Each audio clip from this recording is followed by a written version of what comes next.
Шалом, шалом. Шинэ өглөөний минь хүргэе. За жоохон техникийн садлах гарсан ш. Компьютераар орох гэсэн чи ерөөсөө болохгүй уншаад тусдаггүй салдаггүй. Тэгэхээр ингээ уцаараа ороод ирлээ. За 4 сарын 14-ний өдрийн чимээг үзгээ эхлэе. Эзэн минь танд баярлалаа. Энэ өдрийн төлөө талархаж байна. Таны үгийг суралцах цаар бид таны өмнө сууж байна. Тэгэд эзэн цагийг та ерөөж өгөөрэй, аримсгүй содирдож өгөөрэй. Тэгэд энэ өдөр таны үгийн дагуу алхахад та бидэнтэй хамт байгаа чи Есүсийн нэрээр залбирлаа. Амен. За өнөөдөр бид нэр Эхлэл номын 25-ын 1-ээс 18-ыг уншина. Эхлэл 25-ын 1-ээс 18 за уншлаа. Смол Библиэс уншиж байна. Өөрөө ч магадгүй шүү. За Авраам дахин нэг эхнэр авсан ба нэрийг нь Кетура гэн. Кетуран, Зимран, Ихшан, Медан, Мидиан, Ишбак, Шуах нарыг Авраамд төрүүлж өгчээ. Йокшанаас Шева, Дедан хоёр төрсөн ба Деданы хүүгүүдээс Ашшур, Летуш, Лиумчуд гарчээ. Мидианы хүүгүүд нь Эфа, Эфер, Ханох, Авида, Элда нар байжээ. Тэд бүгд Кетурагийн өрөөдөн билээ. Гэвч Авраам байгаа бүхнээ Исаакт өгсөн ба амьд ахуудаа татвар эмсийнхээ хүүхдүүдэд бэлэг сэлт өгөн дорн зүгийн нутаг руу явуулчихгүй Исаакаас холдуулжээ. Авраам 175 жил амьдрав. Тэрээр сайхан өндөр наслан өвгөн буурал басны эцэст амьсгал хурааж өөрийнхөнтэйгээ нийлжээ. Хүү Ицхаак, Ишмаал хоёр түүнийг Мамрегаас урагш Хетхүн Зохарын хүү Эфроны талбайд Махпелагийн агууд оршилв. Тэр талбайг Авраам Хичүүдээс худалдан авсан бөгөөд Авраамыг ийхүү гэргүүс Харагийнхэн дэргэд оршуулжээ. Авраамыг өөд болсны дараа Ицхаагийг нь Бурхан өрөөсөн бөгөөд тэрээр Бээр Лахай Ройд нутаглан суух болов. Ишмаилийн уруудам Авраамын хүү Ишмаилийн уруудам нь энэ болоо. Ишмаил нь Сарагийн шивгчийн Египт бүсгүй Хагарын Авраам төрүүлж өгсөн хүү билээ. Ишмаилийн хүүгүүд нь удам угсаа нэрсийн дараалал дараах хүмүүс юм. Ишмаилийн ууган хүү Невод, тэгээд Кедар, Адбеэл, Мивсай, Мишма, Дума, Маса, Хада, Тема, Этур, Нафиш, Кедманар. Эдгээр нь Ишмаилийн хүүгүүд бөгөөд тэдний тосон суврангууд энэхүү 12 овгийн ноёдоор нэрлэгдэжээ. Ишмаил 137 жил амьдраад амьсгал хураан өөрийнхөнтэйгээ нийлв. Түүний үр удмыг Ассир хүрэх зам дагуу Хавилагаас Шүүр хүртэлх Египтийн ойролцох нутагт ахан дүүстэйгээ дайсагналцсан суудаг болжээ. Амен. За өнөөдөр бид нэр Авраамын тэнүүлчний амьдралаа өндөрлөвөө гэсэн. Авраамын одоо амьдралын бүхэл аялал дуусж байгааг бид харж байна, тийм үү? Аялал дуусж байгааг харж байна. За тэгээд Авраам дахин нэгэн эхнэр авсан. Ихэнх хүмүүс нэг Сарагаар л ингээд дуусгаад бодоод идэг. Тэ хоёр хүүг гэж бодоод идэг. Гэтэл дахин нэг эхнэр аваад, тэ Сарагийн дараа дахин нэг эхнэр аваад тэгээд 6 хүүтэй болсон гэдэг, тийм үү? 6 хүүтэй болсон гэдэг. За тэгээд энэ дээр ингэсэн байгаа. Авраам өөрийн хамаг өмчийг Исаакт өгчээ. Тэгээд Авраам татвар эмсийнхээ хүүхдүүдэд өглөг өгч. Манай нөгөө нэг Смол Библиэлд бэлэг өгч гэж байгаа байхгүй. Тэгэхээр бэлэг гэдэг нь зөв, өглөг биш, бэлэг гэдэг нь зөв. Тэгээд нөгөө бэлэг өмч хоёр өөр байхгүй. Исаакт өмчөө өгсөн. Харин юу гэж байна? Исаакт өмчөө өгөөд Кетурагийн хүүхдүүдэд болохоор юу өгсөн байх нь? Бэлэг өгсөн байх нь. Тэгэхээр Библиэлд өмчлөл айгүй чухал байдаг. Тийм учраас бид нарыг юу гэдэг та нар бол тэ Бурхны өмч гэж хэлдэг. Тэгэхээр Бурханд нөгөө амлалт толон амлалтын гэрээ тэгээд өмч гэдэг зүйлүүд маш чухалчилдаг. Энэ дээр үүнийг Авраам тэр Бурхны зан чанарыг мэдтгэхийн хувьд юу яаж вэ? Хамгийн түрүүнд хүүхдүүдтэй хинд нь бэлэг өгөх, хинд нь өмч өгөх гэдэг маш нарийн тооцоолоод ингээд хуваарлалтыг хийсэн бай, тийм үү? За тэгээд түүний дараа энэ дээр ингэж 8 дугаар эшлэл дээр 7 дээр Авраамын амьд явсан хоног 175 жил болжээ. Авраам сайхан өндөр насыг насалж гүйцэд эцсийн амьсгал насалж гүйцэд эцсийн амьсгалыг хурааж нөхцөө гэсэн байг. За юун дээр болохоор Смол Библиэлд дээр болохоор тэрээр сайхан өндөр наслан өвгөн бурал басны эцэст амьсгал хурааж өөрийнхөнтэй нийлжээ гэх. яг нөгөө еврей утга нь болохоор амьдралаа сайхан дүүргээд гэж яддаг байхгүй юу? Амьдралаа сайхан дүүргээд. За тэгвэл өнөөдөр бид нарын эндээ сурах зүйлүүд маань юу вэ гэвэл нэгдүгээрт дүүрэн сайхан амьдраад гэсэн байгаа тийм үү? Дүүрэн сайхан амьдрна гэдэг нь зүгээр л илбэг дэлбэг дүүрэн үр хүүхэд толонтой дүүрэн аз жаргалтай сайхан амьдрал биш. Бурхны амлалт түүний амьдрал биелсэн гэдэг биелэлтийг хараад явсан гэсэн үг байхгүй юу? За тэгэхээр бид нар бас яг энийг айгу бурхнаас урьж болох юм те. Тэгээд би одоо аягүй болоодаа гэрчээчсэн. Тэгээд жишээлбэл би нөгөө хавдар яхта би үр хүүхдүүдийг үзмээр байна гэх. Тэгээд одоо ингээ хүүхдүүдийг үзсэн тийм үү? Тэгээ миний зүгээр ямар хүүхдийнхийг үзэх нь биш те. Миний үр хүүхдүүд итгэлийн үнэтэй тэднэрт ингээд итгэл дамжигдах би тэдний төлөө залбирах. Тэгээд тэднэрт эзний үгийг хуваалцах ийм зүйлийг айгу хүсэжсэн. Тэгэхээр ийм зүйл манаас. Тэгээ сая 5 дахь өдөр айгу өөрхөн бид нар шинийн залбирлыг би өчигдөр хэсэг оролцоод ингээд татаад авцсан. Та нар харсан хөтэ манай ертөнцийн залбирч байгаа харилцаар залбирч байгаа бүр ингээд тэрэндээ өөрөө бүр баярлаа. Тэгээд алдаа анх хэрэлээ автаа итгсэн байхгүй машин дотор явж байгаа гинтгэ дагаал харилцаар авчаад бүр өөрөө нөгөөдхөндөө зогсож чадахгүй бахын инээгээд тэгсэн байхгүй. Тэгээд үр удмаа тэг итгэлийн үр удмаа харахыг аягүй хүн ингээд хүсэжсэн. Тэгээд одоо харсан болох миний хувьд айгүй дүүрэн амьдралаар амьдэрсэн гэж хэлж болохоор байгаа байхгүй юу? Дүүрэн амьдралаа. Тэгэхээр би бурхан бидний хувьд те одоо ялангуяа за бидний өөр хүүхдүүд эзэнт итгэхийг хармаар тэгмээрэн гэдэг ингээд дүүрэн амьдралыг бид нар харахыг ингээд хүсэж болох юм тийм үү? Хүсэж болох юм. Тэгээд тэрийгээ бид нар одоо бурханы амлалтуудыг бас хүн болгонд тусдаг гэсэн амлалт байгаа. Тэгээд өөр удам чинь тэг эзэнт итгэнд бас өсөж олширна гэсэн бурханы амлалтууд байна.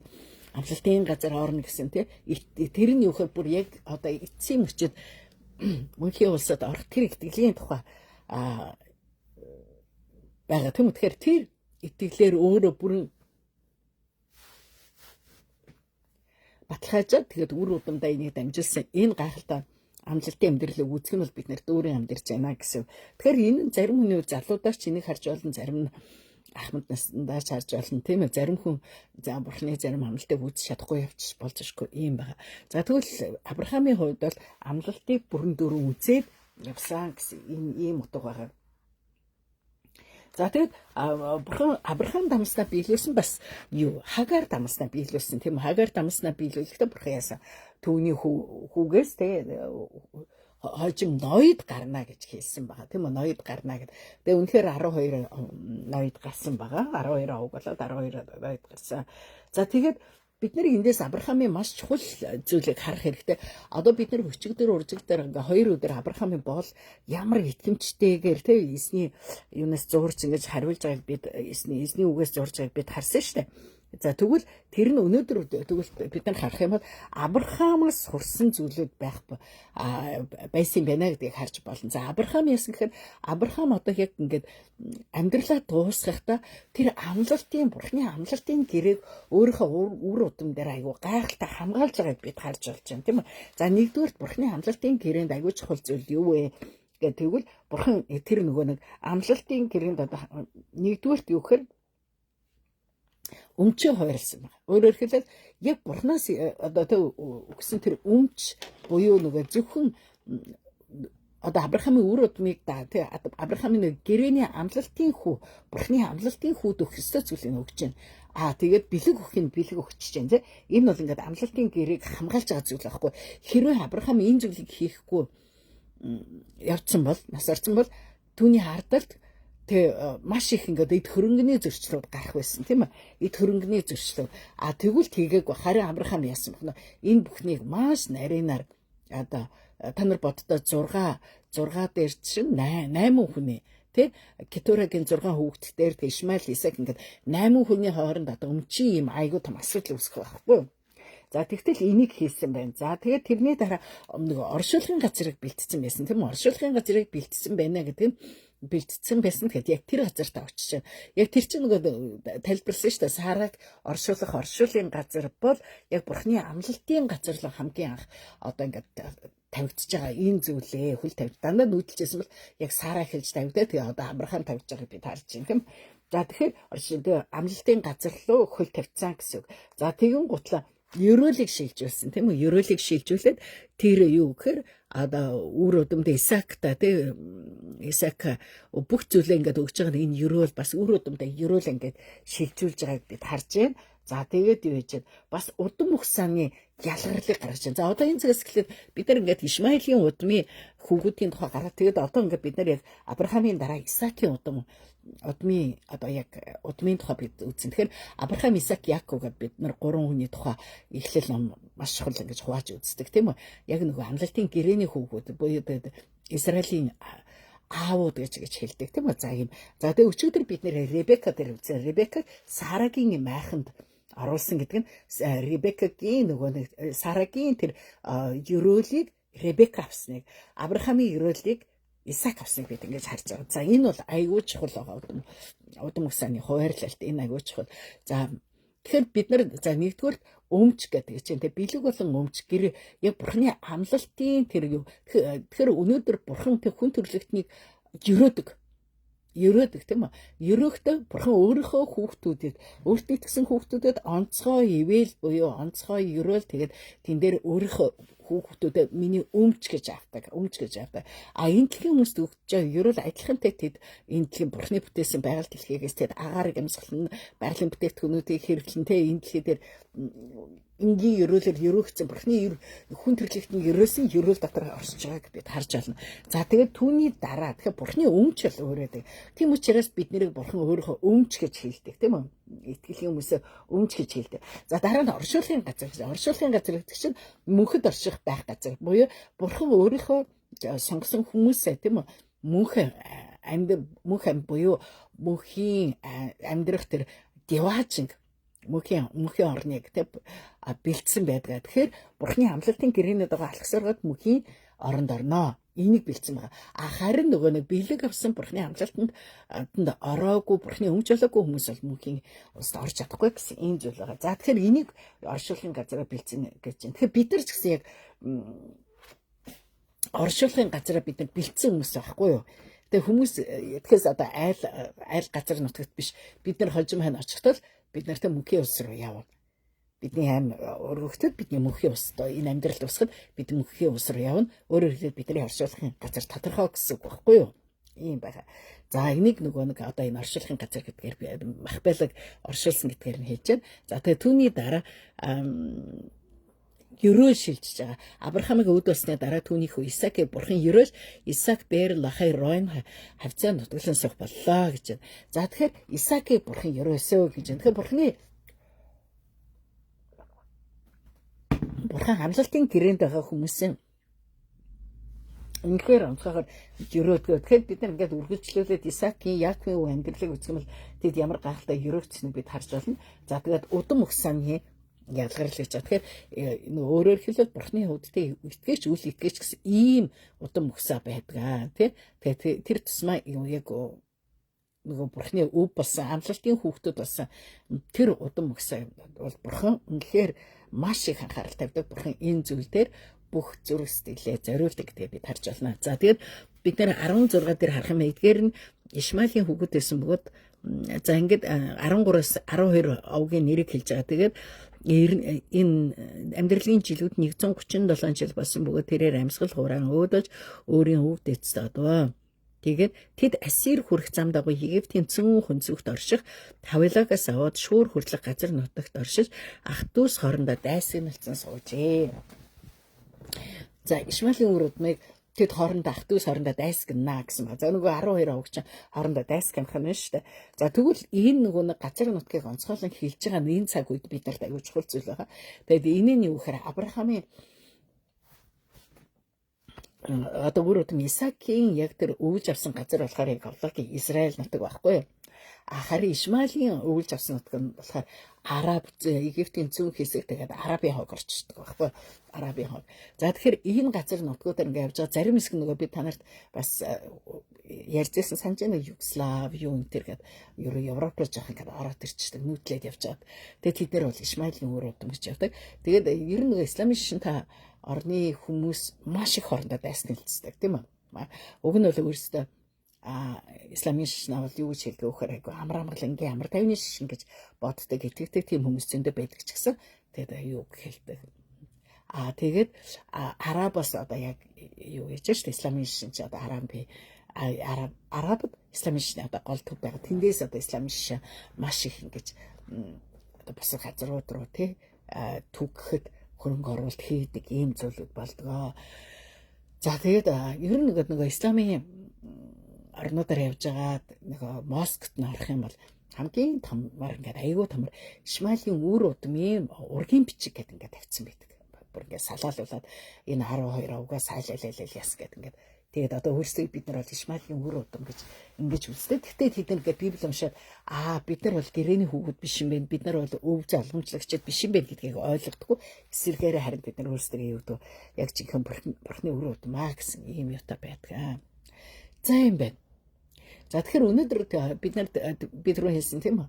Бид нар Авраамын зарцыг харахад тэр зарцтай бүр ажиллаа ямар сайн гүйцэтгэлтэй хийдэгтэй адилхан Авраам амьдралаа маш сайн гүйцэтгэлтэйгээр маш сайнаар дуусгаж байгааг бид харж байна. Тийм учраас эзэн нь ямар байна тийм зарц нь тийм байгаа. Тэгэхээр бид нар Авраамыг бурхан аав гэсэн тийм үү? Бурхан аав үнэхээр тэгээ ийм бүх зүйл дээр маш сайн хязгаар тавьсан амлалтын хүүгүүдтэй гэрээ энэ биелсэн амлалтын хүүгүүдээ өв болгон гарсан. За тэгээд тэрийг маш сайн тусгаарладаг, удам цагийн тусгаарладаг, тэгээд өрөөдөг. Тэгээд хожим очих газрын бэлдсэн гэдэг энэ бүхэн бурхан аавын бидэнд бэлдэж өгсөн зүйл ээ.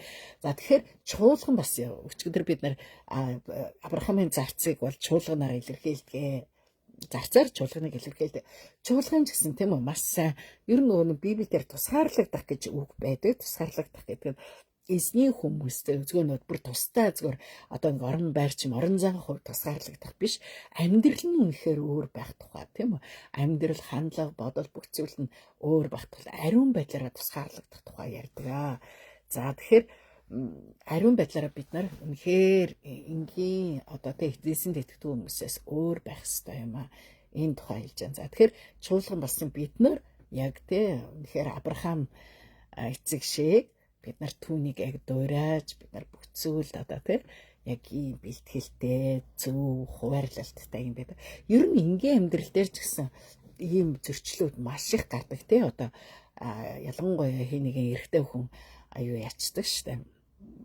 Одоо их нэртэй хэрнээ өөр эмэгтэй хүүхдтэй олгаал тэгэл нөгөөх нь хожимаа насарсан ч хөрөнгөн дээр нь буу юм болоо энэ төр гал ингээл ирж ирээл өмчөрөнгө авна маа гэл ийм зүйл болдог. Тэгээ тийм үед өөр хүүхдүүд нь хүртэл одоо ямар сайн зааваа юм хийцэн ингээл уурлаад зарим нь болохоор эрүүл саруул бахта энэ бүхнээ хуваарлахгүй яасан болооч гэдэг юм уу.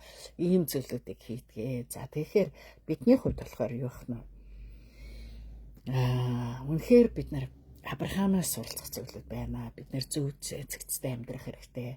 За тэгээд бид нар бурхны хүүхдүүд болсныхаа хувьд бид нар үнэхээр бурхны өвгдгээ санаж амьдрах хэрэгтэй. Ийм байна. За өнөөдрийн Библийн тайлбар дээр минь болохоор юу гэж байна? Авраамын үр удмыг өнөр утхан болгоно гэсэн бурхны амлалт биелсэн. Тэгээд Авраам бурхны тогтоосноор амьдарч нас эзлэв. Авраам Кетуратай гэрлэн олон хүүгүүд төрүүлдэг. Ашур болон Медан түүнээс төрсэн хүүгүүд. Авраам Ишмаил хийгээд бүх хүүгүүдээ өөрийн өв хөрөнгөө өглөөлж амлалтын хүү болох Исаакаас хол амьдруулдаг.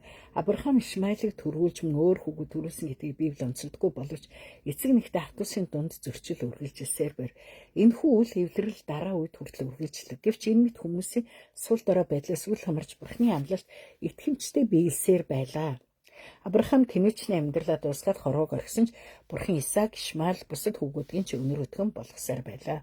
Бурхан Авраамыг насарсны дараач түүнтэй байгуулсан гэрээгээ итгэмжтэй биелүүлсээр байна. Бурханы үг итгэмжтэй бөгөөд үр дүн нь мөнх.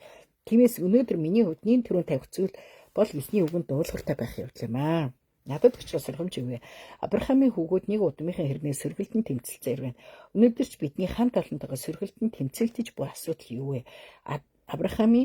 Адамын үр удам болж бурхнаар бүтээгдсэн хүн учраас бүх саад татгарыг яаж хайр дотор эвлэрэх хэрэгтэй биш гэж юу гэсэн бэ? За тэгэхээр чуулганыг нөгөө Авраамийн үр удамтай. Тэгтэл чуулган дотроо бид нар сэргэлдээд байж болохгүй тийм ээ. Бурхны хаанчлал дотроо бид нар сэргэлдээд чуулгантайгаа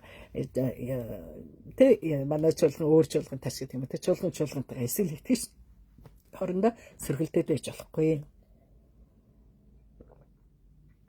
Яагаад гэвэл бид нар Авраамийн үр удам гэсэн байна. Тэгэхээр Авраам болон түүний заарч бид нар суралцах зүйлүүд маш их байгаа тийм ийм байна. За та өнөөдөр юу ойлгов? Юг мэдрүү? Юг амьдралдаа хэрэгжүүлэх вэ? Юу ойлгов? Юг мэдв? Юг амьдралдаа хэрэгжүүлэх вэ?